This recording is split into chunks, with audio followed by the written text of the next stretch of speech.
네, 오늘의 경제픽 시작하겠습니다. 경제부 오동건 기자와 함께합니다. 어서 오세요. 어서 오십시오. 네, 안녕하십니까. 예, 첫 번째 키워드는 영상으로 만나볼까요?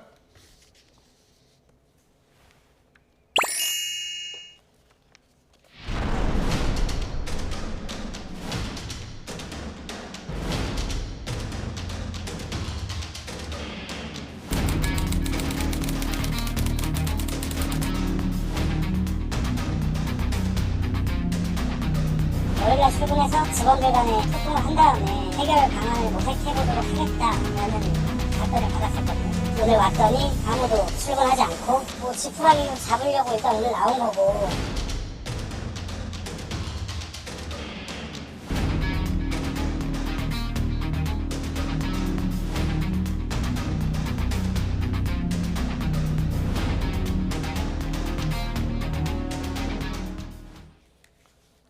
자, 알레츠 제2의 팀F 사태 우려인데 어떤 회사입니까?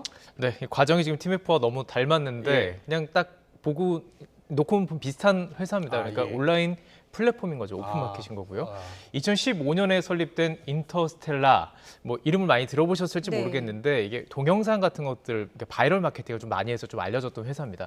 이 인터스텔라가 운영하는 온라인 쇼핑몰, 프리미엄 가구나 좀 인테리어 제품들, 여기 전자제품도 좀 들어가고 이런 제품을 많이 판매하는 오픈마켓 플랫폼입니다. 이 알레츠는 미디어 콘텐츠와 프리미엄 쇼핑 플랫폼을 결합한 형태로 운영이 되는 회사인데 설립 이후에 이 짧은 동영상 같은 것들, 조금 전에 말씀드린 것들 이런 것을 통해서 많이 인기를 얻었고요. 3040을 좀 목표로 했습니다. 그러다 보니까 비교적 고가의 상품들이 입점해 있는 것으로 알려져 있습니다. 2024년 기준으로 볼 때 한 45명 직원이 있었고요. 6월 기준 월 방문자가 한 36만여 명. 2016년 이후 뭐 한 2022년까지는 좀 꾸준히 성장했다 이런 평가를 받는 회사였습니다. 네, 꾸준히 성장을 해왔는데 왜 갑자기 문을 닫게 된 거죠? 이게 정말 의아한 부분인 거죠. 이 알레츠 측이 홈페이지에 부득이한 경영상의 이유, 그러니까 경영상의 이유이기 때문에 좀 추측을 할 수는 있는데 8월 30일자로 서비스를 종료하게 됐음을 안내드립니다. 지금 나오고 있는데 이 내용을 담은 공지문을 인터넷에 갑자기 게시를 했습니다. 이게 날짜가 16일이었습니다. 그런데 18일이 중간 정산일이었습니다. 이 행태가 팀F와 비슷하게 흘러가는 이유인데요. 이 알레츠는 60일 뒤까지 판매자에게 정산금을 지급하는 그런 과정이었기 때문에 미지급 정산금 사태가 일어났던 팀F와 아주 닮아 있습니다. 최근 쇼핑몰 알레츠가 영업 종료와 동시에 전 직원도 퇴사한 것으로 확인이 됐고요. 또한 셀러들에게 MD들이 직접 연락을 취해서 판매 중단을 요청했다. 이런 사례도 들려오고 있습니다. 알레츠 협력 업체 오픈 채팅방, 그러니까 피해자들의 오픈 채팅방을 제가 직접 찾아봤을 때 오전 기준으로 판매자들, 셀러들이 한 546명, 피해 소비자 오픈은 707명 정도가 들어있었습니다. 피해자의 목소리 한번 들어보시죠.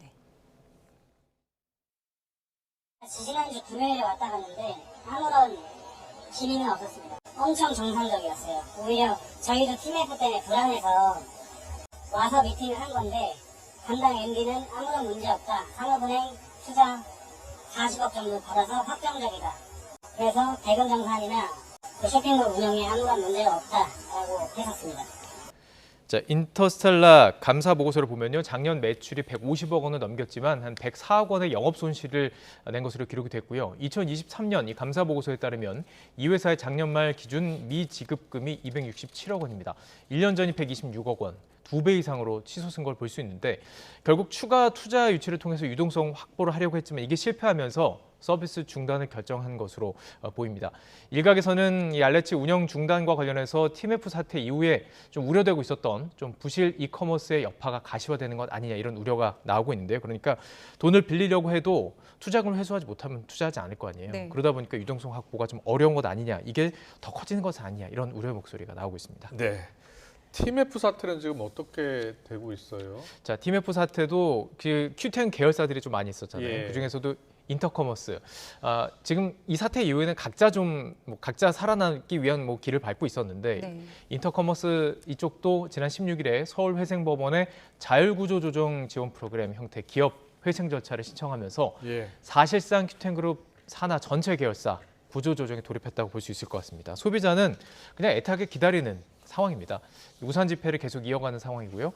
한국소비자원이 오늘부터 티몬과 티메프에서 상품권 또 기프트콘을 구매하고 환불받지 못한 소비자, 또 해피머니 피해 소비자를 대상으로 집단 분쟁 조정 신청을 받기 시작했습니다. 상품권의 경우 티몬 캐시, 또 UF 포인트, 기프트콘, 외식 상품권 등 모두 신청 대상이고요. 무상으로 적립받았던 캐시와 포인트는 제외됩니다. 해피머니 상품권도 물론 그 조정 대상이고요. 앞서 여행과 숙박, 항공권의 환불을 요구하는 집단 분쟁 조정에는 9,028명 이렇게 신청을 했습니다. 네.